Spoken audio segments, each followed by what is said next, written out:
A segunda dádiva da vida pode ser expressa numa frase que está na introdução do livro Pensamento e Vida, em que Emmanuel diz assim: o nosso pensamento cria a vida que buscamos, até que um dia,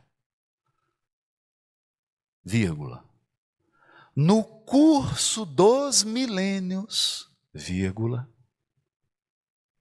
nos identifiquemos com a sabedoria infinita e com o amor infinito que constituem o pensamento e a vida de nosso Criador. Isso significa que o Criador, todo-poderoso, onipotente, onisciente, inteligência suprema, amor infinito, não impõe aos seus filhos os seus parâmetros de vida. Cada um de nós possui a liberdade relativa, é claro, de gerir e construir a própria vida. Nesse sentido, é valiosa a lição de André Luiz no início do livro Evolução em Dois Mundos, quando nos chama de co-criadores. É claro, nós não somos co-criadores de mundos ainda, não somos co-criadores de galáxias, mas somos co-criadores do nosso destino. Nosso pensamento molda a vida que vivemos. E o Criador, na sua sabedoria, nos permite escolhas, mesmo sabendo que elas são equivocadas. Isso significa que Ele nos observa errando. Ele nos observa traçando caminhos que são mais longos. Ou pior, Ele nos observa traçando caminhos que são mais dolorosos. Vão chegar ao mesmo ponto, mas são mais longos e mais dolorosos. E respeita nossas escolhas. Nos acompanha nessa jornada e com a sua providência divina, nos tutela, porque sabe que o caminho mais difícil escolhido vai exigir maior cuidado, maior proteção. E não raro, até um processo de salvamento. Mas essa é a grande dádiva da vida. Cada um moldando através do seu pensamento a vida que vive. E nesse processo se educando. Nesse processo conhecendo onde pode ir e onde não deve ir. Onde era possível caminhar e onde não é. O que eu dou conta e o que eu não dou conta. O que está acima das minhas forças e o que está aquém das minhas forças. Um processo pedagógico. Uma pedagogia da maturidade. Porque isso, em última instância, significa que Deus nos trata com extrema maturidade. E particularmente, é um dos elementos da doutrina espírita que mais me fascinam. É o Espiritismo apresentar Deus não mais como um soberano da Idade Média que fica castigando as pessoas.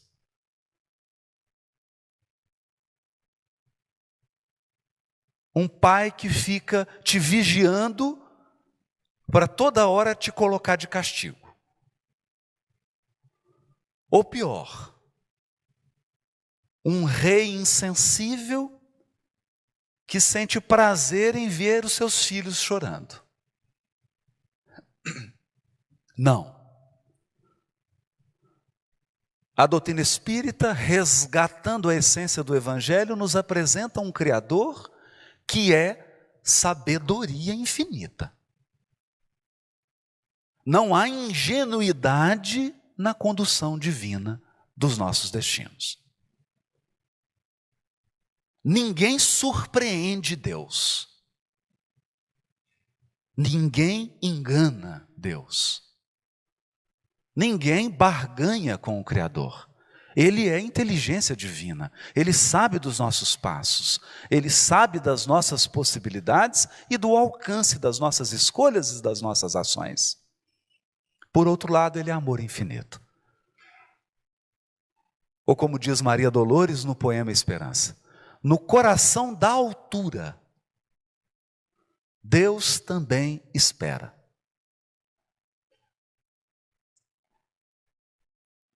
No núcleo de vibração suprema da vida, de onde o Criador irradia todas as suas forças, é puro amor. E esse amor envolve e cuida da criação inteira. Mas cuida com tamanho maturidade e nos coloca num processo de aprendizado árduo.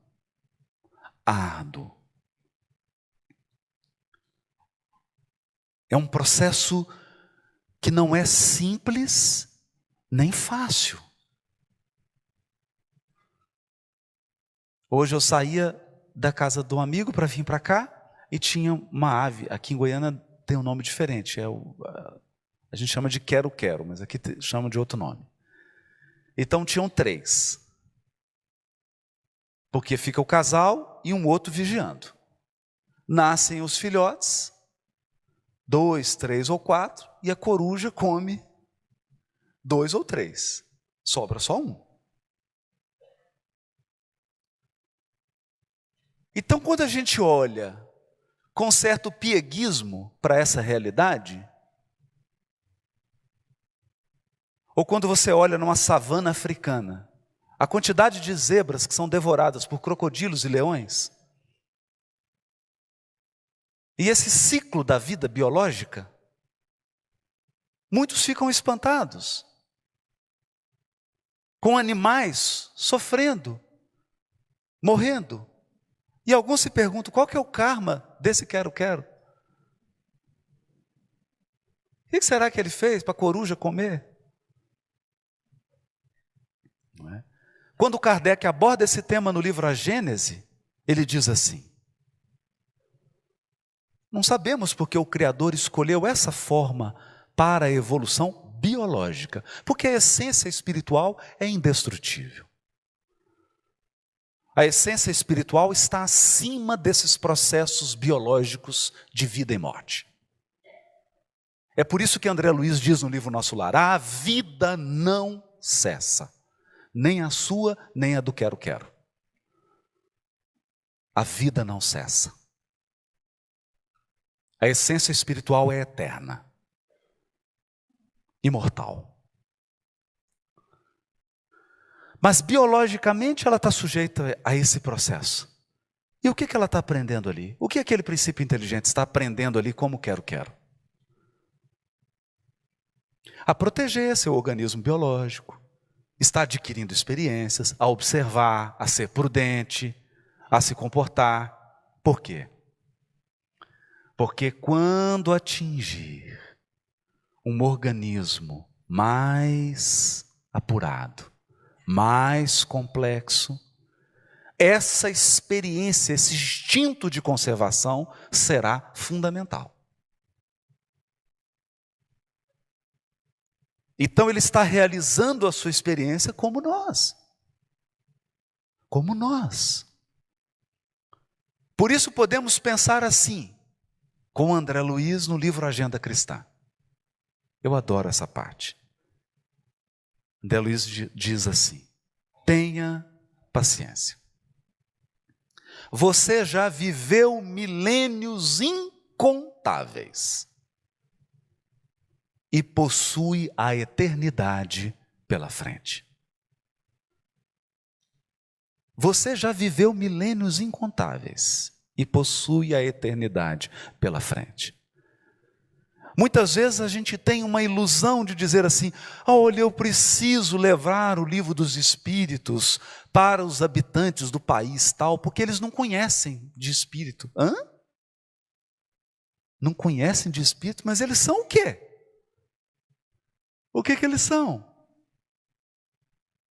Quantas vezes você já desencarnou?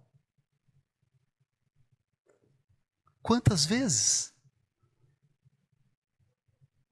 Você não quer lembrar,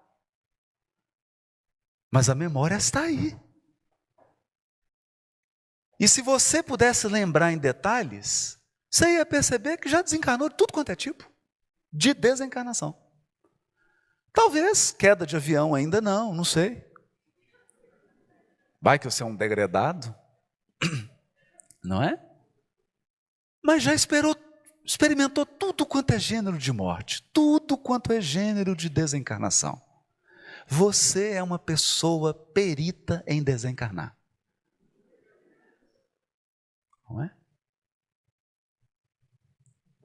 Como é um perito em encarnar? Quantas vezes você já encarnou? Então, todas essas experiências foram vividas. Eu me lembro que certa vez estava pensando assim: poxa, eu não tenho mediunidade ostensiva, não vejo espíritos, não falo com espíritos, não psicografo. E fiquei assim, que coisa. Fui para a reunião mediúnica sem falar nada.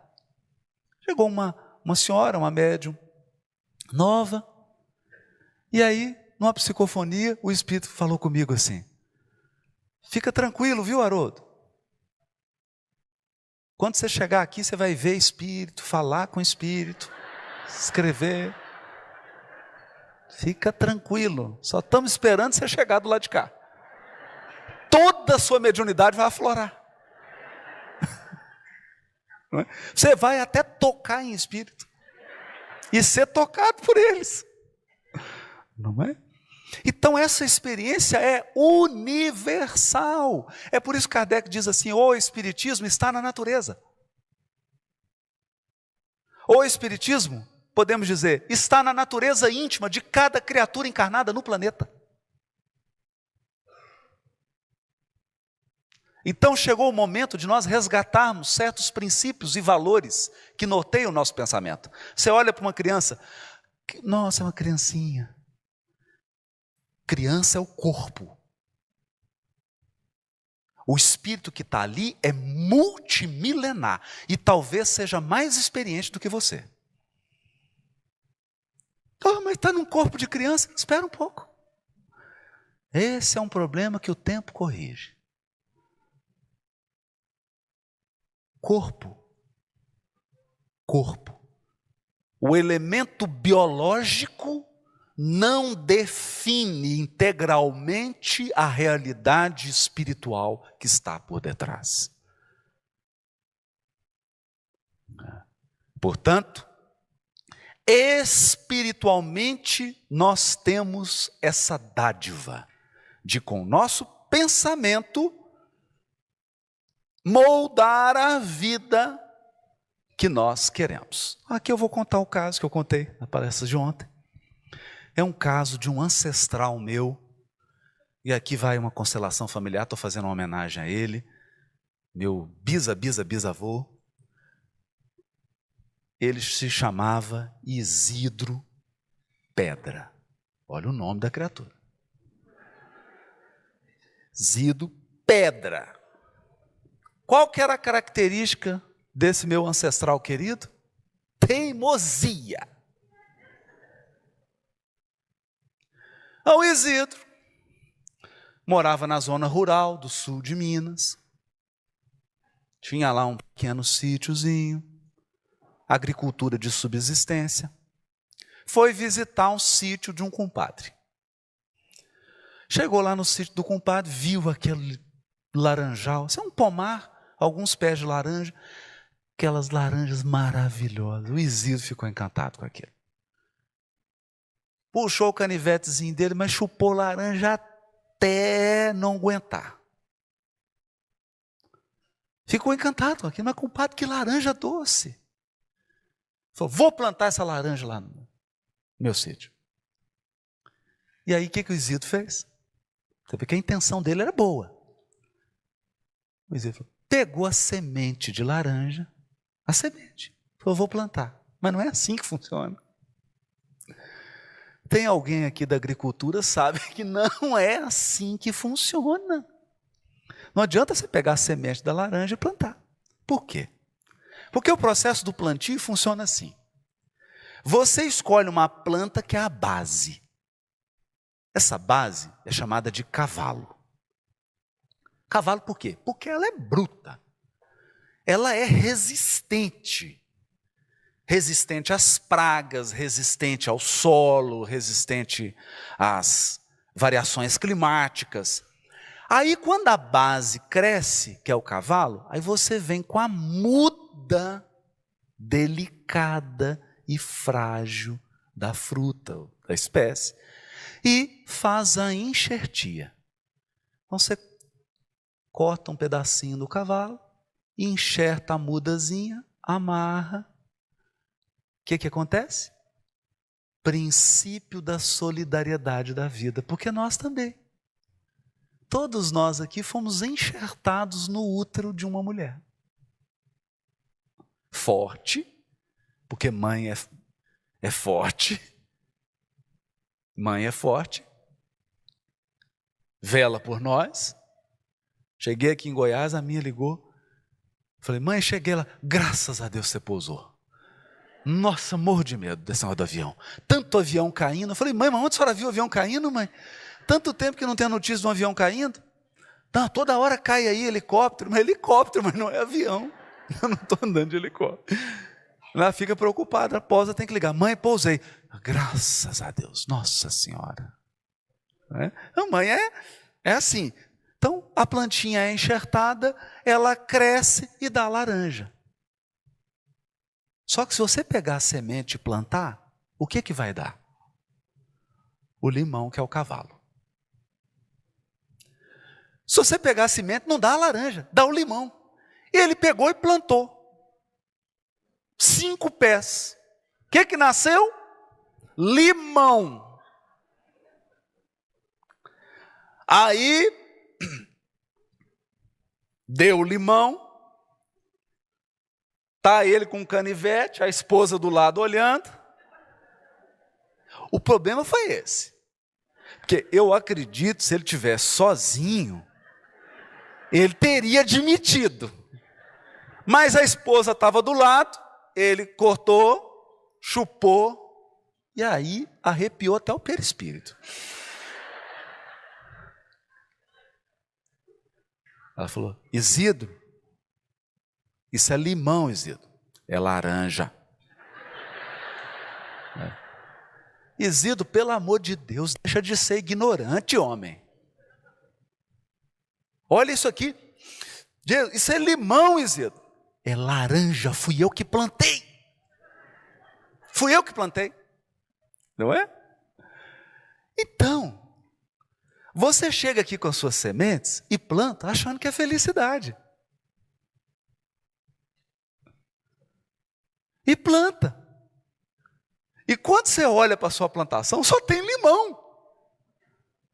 Aí você fala, mas eu plantei felicidade, eu que plantei. Mas meu amigo, é limão, fui eu que plantei, é laranja. Eu li o livro do Rossando, você merece ser feliz.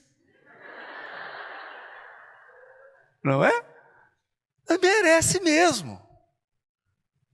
Acontece que o processo evolutivo é aprender a cultivar. A felicidade é o final do processo. E ela reflete toda uma estratégia que nós vamos adquirindo. Então você vai ficando experiente. Você sabe que, bom, não é assim. Tem plantio que eu colho em 1 semana, 2, alface, couve. Tem outros, o café, que demora 5, 6 anos.